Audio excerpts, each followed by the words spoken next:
નમસ્કાર. આપણે બધાએ સ્કૂલ અને કોલેજમાં લેખિત પરીક્ષાઓ તો આપી જ છે, બરાબર? પણ ક્યારે વિચાર્યું છે કે શું કાગળ પર લખેલા જવાબો જ આપણી બધી જ ક્ષમતા માપી શકે છે? આજે આપણે આ લેખિત શબ્દોથી થોડું આગળ વધીશું અને મૌખિક કસોટીની આ રસપ્રદ દુનિયાને ઊંડાણપૂર્વક સમજીશું. તો સૌથી પહેલો અને મૂળભૂત પ્રશ્ન એ જ છે કે શું લેખિત કસોટી ખરેખર એક વિદ્યાર્થીની બધી જ આવડતનું સાચું મૂલ્યાંકન કરી શકે છે? જવાબ કદાચ એટલો સીધો-સાદો નથી જેટલો આપણને લાગે છે. પણ મૌખિક કસોટીની જરૂર જ કેમ પડી? એ સમજવા માટે સૌથી પહેલાં એ જોવું પડશે કે આપણી જે લેખિત પરીક્ષાઓ છે એમાં શું ખૂટે છે. ચાલો એની કેટલીક મર્યાદાઓ પર એક નજર નાખીએ.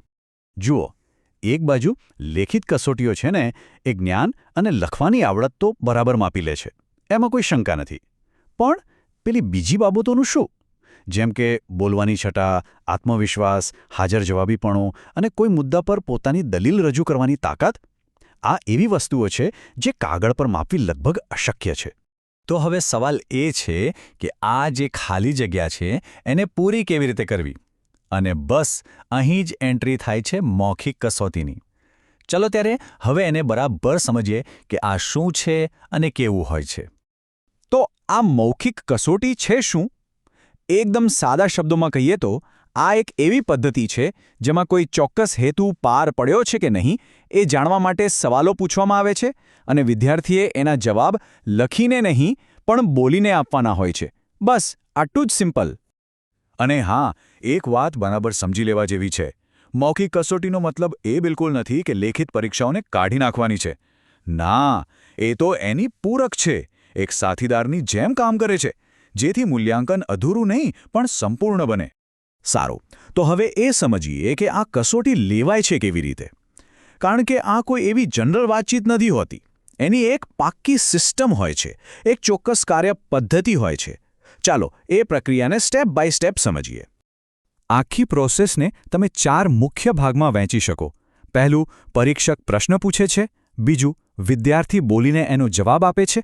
ત્રીજું, જો જરૂર લાગે તો પરીક્ષક એ જ જવાબમાંથી બીજા પેટા પ્રશ્નો પૂછી શકે છે જેથી ઊંડાણમાં જઈ શકાય.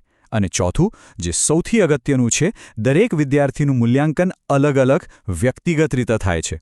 અહીંયા છે ને લેખિત પરીક્ષા કરતાં એક મોટો ફેરફાર છે. વિદ્યાર્થીઓના હાથમાં કોઈ ક્વેશ્ચન પેપર નથી અપાતું. પ્રશ્નપત્ર ફક્ત પરીક્ષક પાસે જ હોય છે. આનાથી આખી પ્રક્રિયા એકદમ જીવંત અને ત્વરિત બની જાય છે. પણ એનો મતલબ એવો ના કાઢતા કે બધું હવામાં જ ચાલે છે. ના, એવું બિલકુલ નથી. કયા પ્રશ્નો પૂછવા, કેવી રીતે માર્ક્સ આપવા, એનું આખું માળખું પહેલેથી જ નક્કી કરેલું હોય છે. આનાથી એ ખાતરી રહે છે કે દરેક વિદ્યાર્થી સાથે મૂલ્યાંકન નિષ્પક્ષ રીતે થાય. ચાલો, આપણે એ તો જોયું કે મૌખિક કસોટી શું છે અને કેવી રીતે કામ કરે છે. પણ આ બધું કરવાનો ફાયદો શું? સૌથી મોટો સવાલ તો એ જ છે, બરાબર ને? ચાલો, હવે એના કેટલાક એવા ફાયદાઓ જોઈએ જે તેને ખરેખર ખાસ બનાવે છે. જરા વિચારો કે આનાથી કયા-કયા કૌશલ્યો માપી શકાય છે. જેમ કે પોતાની વાત સ્પષ્ટ રીતે રજૂ કરવાની કળા, ભાષામાં વિનમ્રતા, યાદશક્તિ અને હાજર જવાબીપણું. અને સૌથી ઉપર પોતાની દલીલને મજબૂતાઈથી રજૂ કરીને એને ટકાવી રાખવાની શક્તિ. આજના જમાનામાં આ બધી બાબતોનું સાચું મૂલ્યાંકન તો મૌખિક કસોટીથી જ થઈ શકે. અને આ શક્ય કેમ બને છે? કારણ કે આ વન-ઓન-વન પ્રોસેસ છે. પરીક્ષક સીધા જ વિદ્યાર્થી સાથે વાત કરે છે. આનાથી એકદમ સીધું, વ્યક્તિગત અને સચોટ મૂલ્યાંકન કરવાનો મોકો મળે છે, જે મોટી લેખિત પરીક્ષાઓમાં ક્યારેય શક્ય નથી.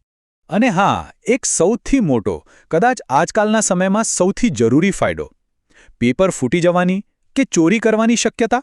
ઝીરો, બિલકુલ નહીં. મૌખિક કસોટીમાં આવી કોઈ સમસ્યાને સ્થાન જ નથી. તો ચાલો, આપણે જ્યાંથી શરૂઆત કરી હતી એ જ સવાલ પર પાછા ફરીએ. એક કમ્પ્લીટ, એક સંપૂર્ણ મૂલ્યાંકન માટે ખરેખર શું જરૂરી છે? જવાબ હવે એકદમ સ્પષ્ટ છે. ફક્ત લેખિત નહીં કે ફક્ત મૌખિક નહીં, પણ બંનેનું એક સંતુલિત મિશ્રણ.